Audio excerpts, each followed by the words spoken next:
लाल रंग इसका अपार, तीखा कम है फिर भी स्वाद। बेमिसाल बेमिसाल MDH Kashmiri. MDH Kashmiri. MDH। जिस रफ्तार से यूपी में योगी का बुलडोजर अवैध कब्जों को जमींदोज कर रहा है, उसे देखकर तो यही लग रहा है कि इस साल प्रदेश में मौजूद सभी कब्जे मुक्त हो जाए।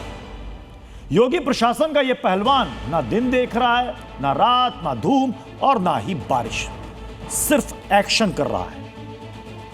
अब प्रदेश में बुलडोजर का ऑक्टोपस मॉडल भी लॉन्च हो गया है। इस मॉडल के जरिए 100 करोड़ की सरकारी जमीन कब्जा मुक्त कराई। क्या है यह मॉडल और कैसे इसने अपना मिशन अंजाम दिया, इस रिपोर्ट में देखिए।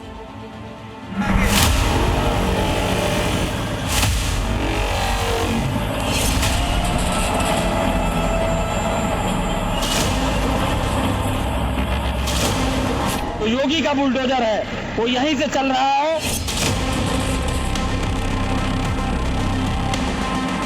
कब्जा कोई भी करेगा किसी भी स्मारक पर, किसी भी पौराणिक स्थल पर, वो कोई भी होगा, उसको छोड़ूंगा तो नहीं। 1, 2, 3, 4, 5, 6, 7 और ये 8। आगे आगे योगी प्रशासन के अधिकारियों की गाड़ी और पीछे पीछे योगी के ये 8 बुलडोजर। सड़क पर इन बुलडोजरों को एकाएक देख किसी ने अपने फोन का कैमरा ऑन कर दिया तो कोई इनके रास्ते से खुद ब खुद हट गया, क्योंकि योगी के ये 8 पहलवान किसी छोटे मोटे मिशन पर नहीं बल्कि साल के अब तक के सबसे बड़े एक्शन को अंजाम देने निकले थे। एक लाइन से बुलडोजरों की बारात सड़क पर उतर आई और फिर शुरू हुआ 43 बीघा जमीन पर सबसे बड़ा बुलडोजर एक्शन। 100 करोड़ रुपए से ज्यादा की कीमत की आंकी गई जमीन पर वो एक्शन जो बहुत पहले हो जाना चाहिए था लेकिन नहीं हुआ। प्रशासन के मुताबिक 1906 में यह जमीन मिशन बंगला के लिए दी गई थी, लेकिन निर्धारित शर्तों के मुताबिक इसका इस्तेमाल नहीं हुआ। यही वजह है कि प्रशासन ने इसे अवैध कब्जा मानते हुए बुलडोजर एक्शन को अंजाम दिया। लगभग 43 बीघा जमीन है जो नजूल की संपत्ति थी और इस समय इसमें 7 बीघा जिसमें विद्यालय और चर्च है, उसका तत्काल भौतिक कब्जा नहीं लिया जा रहा है, बाकी भूमि नगर पालिका के कब्जे में दिलाई जा रही है। यहाँ 43 बीघा में लगभग 7 बीघा जमीन पर चर्च और मिशन स्कूल चल रहे हैं। इन्हें छोड़कर 37 बीघे भूमि पर कब्जा हटाने की कार्रवाई की गई। प्रशासन ने स्कूल और चर्च को ये जगह खाली करने का भी नोटिस दिया है, क्योंकि सरकार का प्लान इसे वेंडिंग जोन में बदलने का है।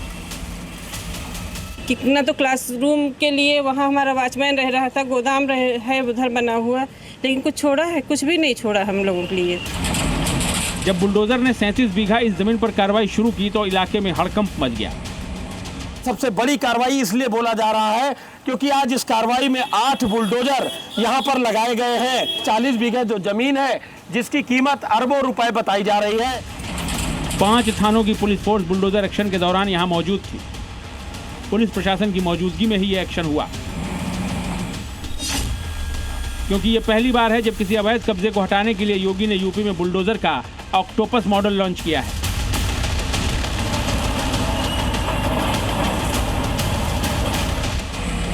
बुलडोजर ने सबसे पहले अपना पंजा अवैध कब्जे की बाउंड्री वॉल पर चलाया। सबसे पहले बुलडोजर ने बाउंड्री से की गई घेरेबंदी को ही तोड़ा, फिर गेट उखाड़ फेंका, फिर अंदर जाकर हर अवैध कब्जे को तहस नहस कर दिया, जिसे सरकारी जमीन को कब्जा कर इतने सालों में खड़ा कर लिया गया था। 8 के 8 बुलडोजर जमीन के अलग अलग हिस्सों में फैल गए और कब्जा हटाने के अभियान को फुल माइलेज से चलाया। 30 अप्रैल को जमीन खाली करने का नोटिस जारी किया गया था। इसके बाद कोर्ट में मामले की सुनवाई हुई और फिर 24 जून को 15 दिनों के अंदर जमीन खाली करने के लिए आखिरी नोटिस चस्पा किया गया। लेकिन जब 15 दिन में कब्जा नहीं हटा तो योगी प्रशासन ने बुलडोजर चलाकर कब्जा हटाने की कार्रवाई शुरू कर दी। कार्रवाई जो है शुरू हो गई है और यहाँ दूर दूर तक पुलिस प्रशासन सभी लोग मौजूद हैं। 8 बुलडोजरों की मदद से योगी प्रशासन ने कुछ ही घंटों में 37 बीघा जमीन को कब्जा मुक्त करा लिया और बाकी की 7 बीघा जमीन को खाली करने का अल्टीमेटम भी हाथों हाथ दे दिया। यानी बहुत जल्द बाकी की जमीन पर ये पहलवान कभी भी धावा बोल सकते हैं। राजकुमार दीक्षित, जी मीडिया, सीतापुर। लाल रंग इसका अपार, तीखा कम है फिर भी स्वाद। बेमिसाल बेमिसाल MDH Kashmiri. MDH Kashmiri. MDH। UP के सीतापुर में तो बुलडोजर चल चुका है, लेकिन इससे 1000 किलोमीटर दूर बंगाल में भी बुलडोजर चलने वाला है। बंगाल में इस बार बुलडोजर एयरपोर्ट पर बनी 136 साल पुरानी मस्जिद पर चलेगा। शुभेंदु दादा का यह बुलडोजर उस मस्जिद पर चलेगा जो सैकड़ों यात्रियों की जान के लिए खतरा बन गया है, जो एक बड़े हादसे को दावत दे रहा है। एयरपोर्ट के बीचों बीच मस्जिद, यात्रियों की सुरक्षा से खिलवाड़,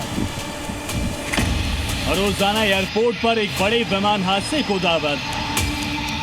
कोलकाता के दमदम एयरपोर्ट पर रनवे के ठीक सामने एकदम करीब मौजूद ये बाकरा मस्जिद है। मस्जिद का इतिहास 136 साल पुराना है, लेकिन अब इस मस्जिद पर शुभेंदु दादा का बुलडोजर कभी भी चल सकता है। कोलकाता हवाई अड्डे की ये जो बाउंड्री वॉल है, इसके उस पार की पूरा का पूरा इलाका हाई प्रॉक्सिमिटी जोन है।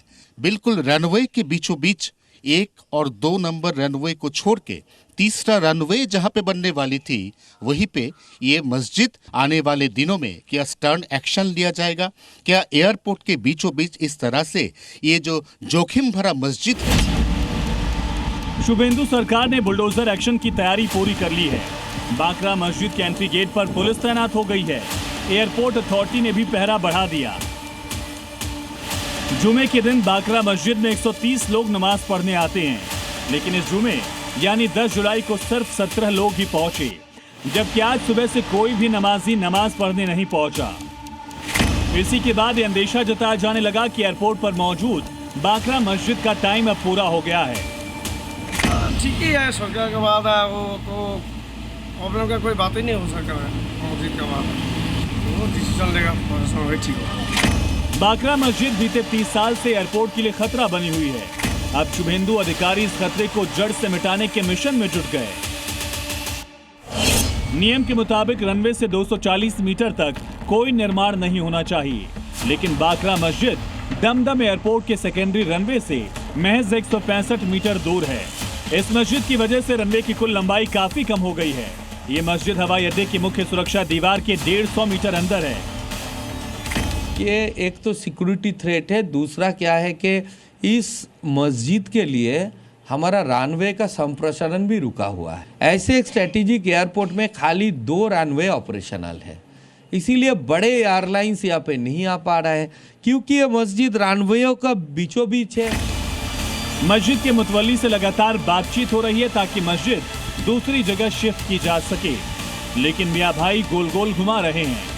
मुस्लिम personal law board, Jamiat Ulema Hind, मदरसा दारुल उलूम देवबंद का रास्ता दिखा रहे हैं।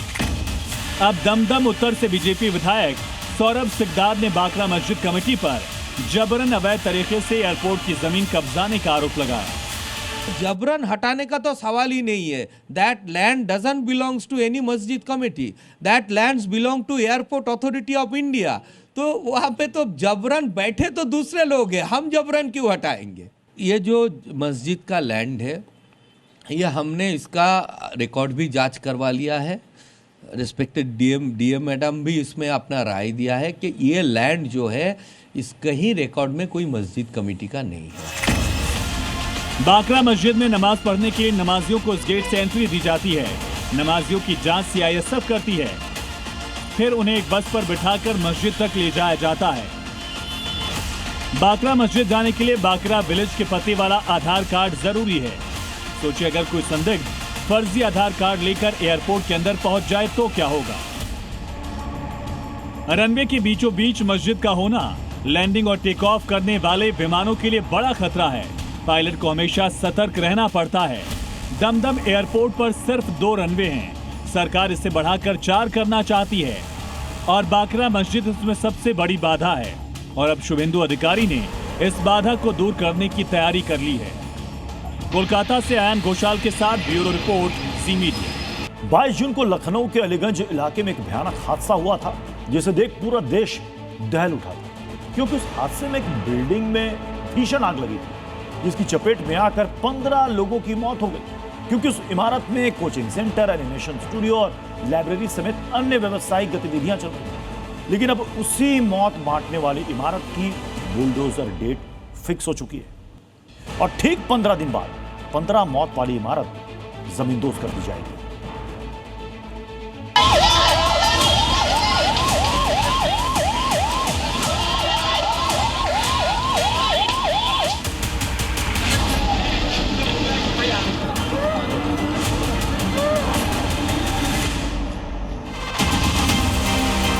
लखनऊ के अलीगंज इलाके में मौजूद ये वही इमारत है जहां 22 जून को सबसे बड़ा अग्निकांड हुआ। ये वही इमारत है जो देखते ही देखते मौत का कुआं बन गई और इसने 15 लोगों की जिंदगी ले ली।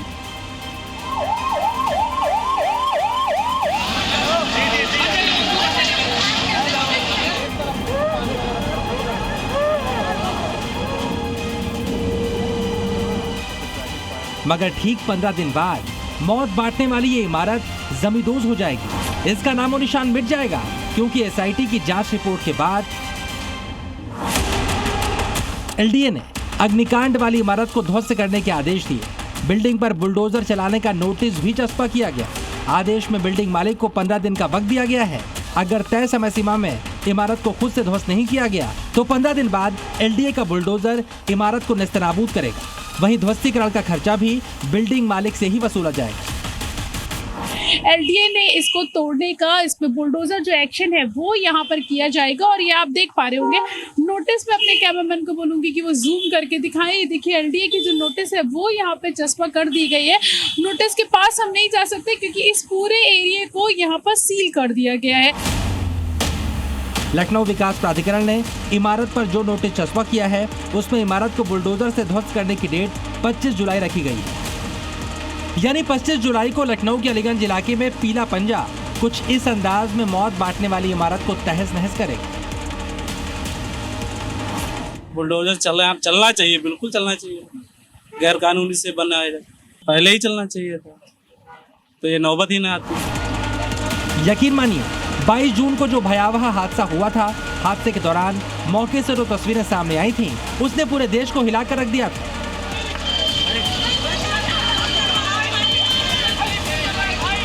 ऐसे में योगी सरकार ने इस घटना की पुख्ता पड़ताल करने के लिए एसआईटी का गठन किया। खुद सीएम योगी ने भी उस दौरान घटना स्थल और अस्पताल का दौरा किया था और जिम्मेदार लोगों की पहचान कर सख्त कार्रवाई के निर्देश दिए थे। इस पूरे मामले के लिए मैंने उत्तर प्रदेश के पुलिस महानिदेशक और अपर मुख्य सचिव गृह को भी कहा है कि वे स्वयं मौके पे जाकर के इसकी रिपोर्ट प्रस्तुत करें, जिससे इस पूरे मामले की तह में हम जाकर के दोषियों को सजा भी दे सकें। एसआईटी की शुरुआती रिपोर्ट में यह खुलासा हुआ है कि इमारत में ना तो कोई इमरजेंसी एग्जिट था और ना ही बाहर निकलने के लिए कोई दूसरा रास्ता। वहीं जांच में यह भी सामने आया कि इमारत को बनाने से लेकर चलाने तक प्रशासनिक लापरवाही और नियमों की अनदेखी की गई, जिसकी वजह से इतना भयावह हादसा हुआ। वहीं एलडीए के नोटिस में इस बात का जिक्र है कि इस बिल्डिंग में स्वीकृत मानचित्र के अलावा अनाधिकृत निर्माण भी किया गया। 15 बच्चे मर गए, उनका क्या कसूर था? अभी हम लोग यही बात कर रहे थे, उन बेचारों का क्या कसूर था? बिल्डिंग जिसकी है वो पैसा कमा रहा है, जिसने बिजनेस किया वो पैसा कमा रहा है। हमारे बच्चे पैसा दे रहे हैं अपनी जान गंवाने के लिए। कमर्शियल बना लिया है। कमर्शियल बनाने के लिए आपको बहुत सी चीजें आप जाके फॉलो करना है। एलडीए में रूल्स जाके अपना बताइए कि हम कमर्शियल कर रहे हैं। आप बताएंगे नहीं आपका तो, क्योंकि आपको टैक्स देना पड़ेगा। अगर कमर्शियल करेंगे तो आपको टैक्स भी नहीं देना है, चोरी भी करनी है और सबसे इनोसेंट टारगेट बच्चे हैं। दरअसल इस इमारत को रिहायशी उपयोग के लिए मंजूरी मिली थी, लेकिन यहाँ पर coaching centre, animation studio, library और दूसरी व्यावसायिक गतिविधियाँ चलाई जा रही थी। और सबसे ज्यादा हैरानी की बात यह है कि पूरी इमारत में आने जाने के लिए केवल एक ही सीढ़ी थी जो एंट्री और एग्जिट दोनों का काम करती थी। तभी तो आग लगने के बाद लोगों के पास बाहर निकलने का एक ही रास्ता बचा और इसी अफरा तफरी में करीब 15 बेकसूर लोग मारे गए। लखनऊ से प्रीति श्रीवास्तव के साथ ब्यूरो रिपोर्ट, जी मीडिया। रेस्टोरेंट का नाम गणेश ढाबा और पेमेंट स्कैनर अशरफ अली के नाम बिल्कुल नहीं चलेगा। यूपी में कांवड़ यात्रा शुरू होने से पहले ही उनके मंत्री ने यह क्लियर कर दिया, यह ऐलान कर दिया है कि जो ढाबा संचालक का नाम होगा वही ढाबे का भी नाम होगा। यानी 2024-2025 के बाद 2026 में भी योगी के नेम प्लेट वार के लिए कट्टरपंथियों को तैयार रहना होगा, क्योंकि कांवड़ियों की आस्था से खिलवाड़ किसी हाल में बर्दाश्त नहीं की जाएगी।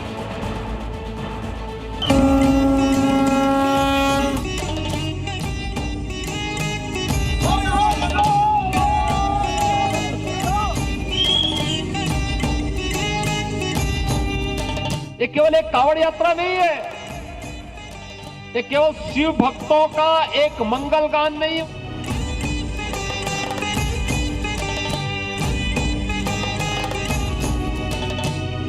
हमें वह सरकार चाहिए जो कांवड़ यात्रा चला सके।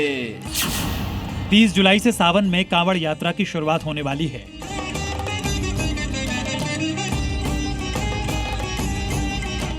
लाखों करोड़ों भोले के भक्त गंगा जल लेने हरिद्वार के लिए निकलेंगे। इस समय कोई अधर्मी इनकी शुद्धता को खंडित ना कर सके, इसके लिए योगी सरकार ने पहले से ही तैयारियां पूरी कर ली हैं। इसलिए तो सावन में कट्टरपंथियों के सारे प्लान फ्लॉप हो जाएंगे।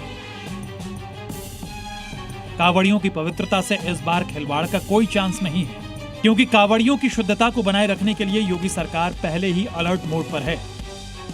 कांवड़ियों की पवित्रता से इस बार खिलवाड़ का कोई चांस नहीं है, क्योंकि कांवड़ियों की शुद्धता को बनाए रखने के लिए योगी सरकार पहले ही अलर्ट मोड पर है।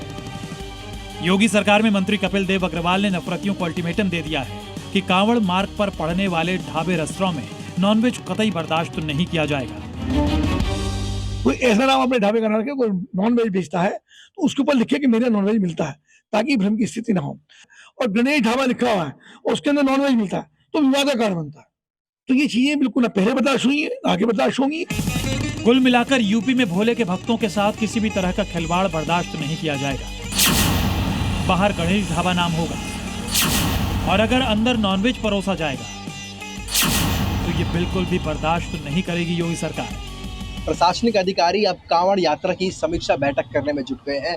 तमाम दिशा निर्देश जो है वो इस वक्त यहाँ दिए जा रहे हैं। वहीं खाद्य सुरक्षा अधिकारी जो है वो भी जगह जगह ढाबों पर जाकर चेकिंग कर रहे हैं और नियमावली की जांच कर रहे हैं। योगी साहब कह चुके हैं कि कांवड़ यात्रा जब निकलेगी तो धूमधाम से निकलेगी। कोई माए के लाल की हिम्मत नहीं कांवड़ यात्रा को उत्तर प्रदेश के अंदर अब रोक सके। साफ है, अगर यूपी में इस बार कांवड़ रूट पर हिंदू नेम प्लेट लगाकर ढाबे रेस्टोरेंट में नॉनवेज परोसा गया तो इसका हिसाब होकर रहेगा। सनातनियों की आस्था के सम्मान में योगी सरकार के मंत्री ने ऐलान कर दिया है कि कांवड़ रूट पर पहचान छिपाकर नॉनवेज बेचने वाला काम बर्दाश्त नहीं किया जाएगा। हमारा पूरा प्रयास इस बार ना हो, पिछली बार हुआ था। योगी ने ऐसे अधर्मियों के खिलाफ एक्शन की पूरी तैयारी कर ली है और ये भी साफ कर दिया है कि कट्टरपंथियों का इलाज नेम प्लेट मॉडल से ही होगा। कांवड़ यात्रा कोई रोकेगा तो फिर कायदे से उसका इलाज भी करेंगे। योगी सरकार ने यहां तक क्लियर कर दिया है कि नेम प्लेट वाला ये rule of law Kanwar route पर केवल सावन के महीने में ही नहीं बल्कि 12 मास एप्लीकेबल रहेगा। ये कांवड़ का विषय नहीं है, ये हमेशा विषय 12 महीने का है, क्योंकि ये मार्ग है। ये मार्ग हरिद्वार, ऋषिकेश, गौमुख, बद्रीनाथ जी, केदारनाथ जी और पूरे उत्तराखंड के अंदर इतने सारे तीर्थ हैं। जिला प्रशासन को मेरा निर्देश है कि इन चीजों की पहले से देखभाल कर ले ताकि किसी की पुनरावृत्ति ना हो और किसी प्रकार का तनाव का माहौल ना हो। यूपी में नेम प्लेट विवाद की शुरुआत 2024 में हुई थी। तब सीएम योगी ने आदेश जारी किया था कांवड़ यात्रा मार्ग पर पड़ने वाली दुकानों, ढाबों के मालिकों को नेम प्लेट लगानी होगी। इसके बाद ये आदेश 2025 में भी लागू रहा और अब 2026 में कांवड़ यात्रा शुरू होने से पहले ही योगी के मंत्री ने नेम प्लेट वाला ऐलान कर दिया है। इसका ढाबा संचालकों से लेकर हिंदू जहां समर्थन कर रहे हैं, वहीं मौलाना एक बार फिर जहर उगलने लगे हैं। जिस चीज की दुकान है उसका नेम प्लेट तो जरूरी है ना। ये तो होनी भी चाहिए, कायदा है चीज का, जो मतलब नाम पता तो छिपानी चाहिए जो चीज जाती है। तो इस तरह के बयान देने वालों को मैं ये कहूंगा कि वो इस तरह के बयान देकर के टकराव न कराएं। अब मौलाना कितना ही क्यों ना भड़कें, योगी सरकार ने कांवड़ यात्रा से पहले नियम तय कर दिए हैं और साथ ही सुरक्षा से जुड़ी तैयारियां भी। क्योंकि हरिद्वार, हर की पौड़ी से गंगा जल भरकर कांवड़िए मुजफ्फरनगर से होकर ही दिल्ली, राजस्थान, हरियाणा और उत्तर प्रदेश के अलग अलग शहरों की तरफ बढ़ते हैं। ऐसे में मुजफ्फरनगर में कांवड़ यात्रा की सुरक्षा व्यवस्था को इस बार अत्याधुनिक तकनीक से और भी मजबूत किया जा रहा है। सीसीटीवी का बहुत बड़ा नेटवर्क रहेगा, लगभग 2500 से ज्यादा कैमरा रहेंगे। उस सभी का फीड जो है वो कंट्रोल रूम में रहेगा। योगी के अधर्मियों को लेकर नियम टाइट हैं और कांवड़ यात्रा रूट पर सिक्योरिटी भी, जिससे ये साफ होता है कि भोले के भक्त निकलेंगे तो शुद्धता के साथ उनकी सुरक्षा के लिए भी पर्याप्त बंदोबस्त रहेंगे। और अगर कोई भी योगी की खींची कंट्रोल लाइन को पार करने की कोशिश करेगा तो अंजाम भुगतने को भी तैयार रहना होगा। ब्यूरो रिपोर्ट, जी मीडिया। कांवड़ यात्रा में कोई गड़बड़ी ना हो, इसको लेकर योगी सरकार सख्त है। एक मजबूत सरकार कैसी होती है, एक मजबूत सरकार क्या कर सकती है, यह बंगाल में भी दिखने लगा है। लॉ एंड ऑर्डर को सुधारने के लिए बंगाल में बुलडोजर भी चल रहा है, एनकाउंटर भी हो रहा है, और अब शुभेंदु सरकार ने गुंडई करने वालों पर स्ट्राइक कर दी। शुभेंदु सरकार ने बंगाल में योगी मॉडल को फुल फ्लेज्ड लागू कर दिया है। उपद्रवियों को 48 घंटे का अल्टीमेटम दे दिया है। बंगाल में अब कट्टरपंथी ट्रेनों में आग नहीं लगाएंगे। बंगाल में अब कट्टरपंथी दंगा नहीं फैलाएंगे। बंगाल में अब नफरती सड़क पर आतंक नहीं मचाएंगे।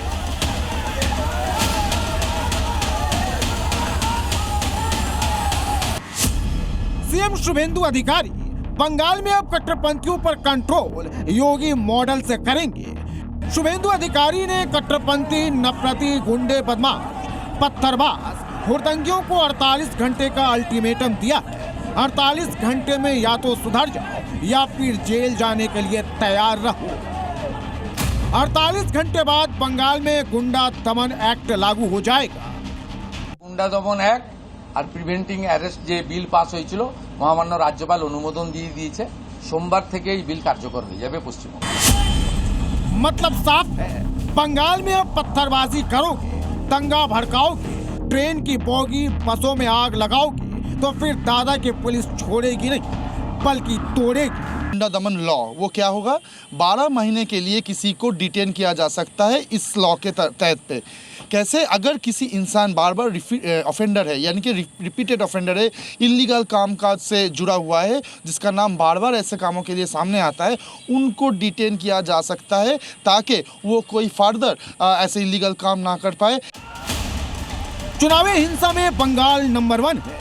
अब चुनाव के नाम पर बंगाल में नफरती सड़क पर तांडव नहीं कर पाएंगे, न ही कट्टरपंथी विरोध के नाम पर सड़क पर उत्पात मचा पाएंगे, आगजनी पथराव कर जान माल का नुकसान नहीं कर पाएंगे, और अगर किया तो फिर शुभेंदु अधिकारी के गुंडा एक्ट से बच नहीं पाएंगे। नए कानून के तहत पुलिस ऐसे लोगों की पहचान करेगी जो समाज विरोधी गतिविधियों में शामिल है। ऐसे आरोपियों को पुलिस बिना एफआईआर 12 महीने तक हिरासत में रख सकती है। सार्वजनिक संपत्ति का नुकसान करने पर आरोपियों से ही वसूली होगी, यानी आरोपियों के घर की कुर्की और जब्ती हो सकती है। पुलिस खतरनाक अपराधियों को जिला बदर कर सकेगी। इस कानून के दायरे में जबरन वसूली, प्राकृतिक संपदा का अवैध खनन, मानव तस्करी, हथियार और ड्रग की तस्करी करने वाले भी आएंगे। समर्थन करती हूँ एकदम पूरी तरह। अगर गुंडागर्दी होता है, कानूनी दबाव तो होना ही चाहिए। तो अच्छा ही है, ये बिल मुझे तो अच्छा ही लगा। This is very much needful for our country. सरकार ने अच्छा किया, अच्छा काम कर रहा है। आप अगर गवर्नमेंट प्रॉपर्टी तोड़ोगे, भागोगे, उसका तो भरजाई आपको देना पड़ेगा। शुभेंदु अधिकारी का ये कानून यूपी के एनएसए जैसा है। मतलब जिस तरह से योगी आदित्यनाथ ने यूपी में क्राइम पर कंट्रोल किया है, अपराध से अर्जित अपराधियों की संपत्ति को जब्त कर लॉ एंड ऑर्डर को मेंटेन किया है, बंगाल में शुभेंदु अधिकारी भी उसी रास्ते पर चल पड़े हैं। कोलकाता से ऑर्को दीप्तो के साथ ब्यूरो रिपोर्ट, ज़ी मीडिया। बात अयोध्या में हुए चढ़ावा चोरी के साइड इफेक्ट की। मंदिर से चढ़ावा चोरी का खुलासा क्या हुआ? इसने न सिर्फ ट्रस्ट बल्कि मंदिर संचालन की पूरी व्यवस्था का चेहरा ही बदल दिया। अब एक नया सुझाव भी चर्चा में।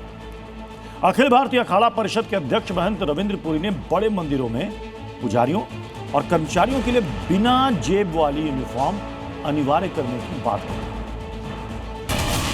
चढ़ावा चोरी का साइड इफेक्ट, पुजारियों की जेब कटेगी। मंदिर में नो पॉकेट नियम, क्या चढ़ावा चोरों का यही इलाज? अयोध्या के राम मंदिर से लेकर मध्य प्रदेश के आगर मालवा के नलखेड़ा बगलामुखी मंदिर तक चढ़ावे में गड़बड़ी के मामलों ने मंदिरों की व्यवस्था पर बड़ा सवाल खड़ा कर दिया है। अब इसी विवाद के बीच अखिल भारतीय अखाड़ा परिषद के अध्यक्ष महंत रविंद्र पुरी का एक सुझाव देश भर में नई बहस छेड़ रहा है। सुझाव ये कि बड़े मंदिरों में पुजारियों और कर्मचारियों के लिए बिना जेब वाली यूनिफॉर्म अनिवार्य की जाए, ताकि श्रद्धालुओं का दान सीधे दान पेटी में पहुंचे और किसी तरह के विवाद की गुंजाइश न रहे। हमारी समस्या ये हुई है कि जब भी कोई भक्तगण मंदिर में आता है, कोई पुजारी की जेब में ₹10 डालता है, और उस समय कोई भाई आप जैसा आता है उसका फोटो उठाएगा, फोटो उठा करके उसको चोर बना दिया जाएगा। इससे बेहतर यही है कि जेब नहीं होगी वो जेब में नहीं डालेगा, वो दान पेटी में डाल देगा, वो अच्छा रहेगा। महंत रविंद्र पुरी ने बिना पॉकेट वाले कुर्ते की वकालत क्यों की? उसके पीछे महंत रविंद्र पुरी का मनसा मंदिर मॉडल है और तर्क ये कि मंदिरों की व्यवस्था ऐसी होनी चाहिए जिससे पारदर्शिता बनी रहे और किसी भी तरह की शंका पैदा ना हो। उनका मानना है कि कई बार श्रद्धालु सीधे पुजारी की जेब में पैसे रख देते हैं जिससे गलत संदेश जाता है। अगर जेब ही नहीं होगी तो दान सीधे दान पेटी में जाएगा। इसके साथ ही उन्होंने मंदिर में ड्रेस कोड, मेटल डिटेक्टर से जांच और कर्मचारियों के लिए बैग पर रोक जैसे सुझाव भी दिए। कोई भी पुजारी अपनी यूनिफॉर्म का जेब नहीं रखेगा। हमारे यहाँ मंदिरों में पूजा का ड्रेस धोती और कुर्ता है, कुर्ते में अब जेब नहीं होगी। और हमारा पूरा प्रयास है कि भाई जो भी मंदिर में दान आता है वो जनहित में काम आए, परंतु ये भी उचित नहीं कि मंदिरों को बदनाम किया जाए। लेकिन इस सुझाव पर देश भर के पुजारी समाज ने तीखी नाराजगी भी जताई है। पहले तो ये तय करें आपस में कि असली कौन और नकली कौन। दूसरी बात जो इन्होंने टिप्पणी की उसकी हम निंदा करते हैं। तीसरी बात कि शिव मंदिरों में पुजारी वर्ग जो होता है वो शोला पहन के पूजा करते हैं और वहाँ किसी प्रकार का कुर्ता और बंडी और या अन्य चीज होती ही नहीं है, इसलिए ये बात तो यही निराधार है। अब सवाल सिर्फ बिना जेब वाले कुर्ते का नहीं है, बल्कि मंदिरों में पारदर्शिता और भरोसे का है। क्या चंद मामलों की वजह से पूरे पुजारी समाज के लिए नए नियम बनाए जाए? क्या चंद चोरों की वजह से पूरे पुजारी समाज पर शक करना उचित है? दान चोरी के मामलों में जवाबदेही ट्रस्ट की हो या पुजारियों की? फिलहाल जेब विहीन कुर्ते का यह सुझाव श्रद्धा, व्यवस्था और सम्मान तीनों के बीच एक नई बहस जरूर शुरू कर चुका है। ब्यूरो रिपोर्ट, जी मीडिया।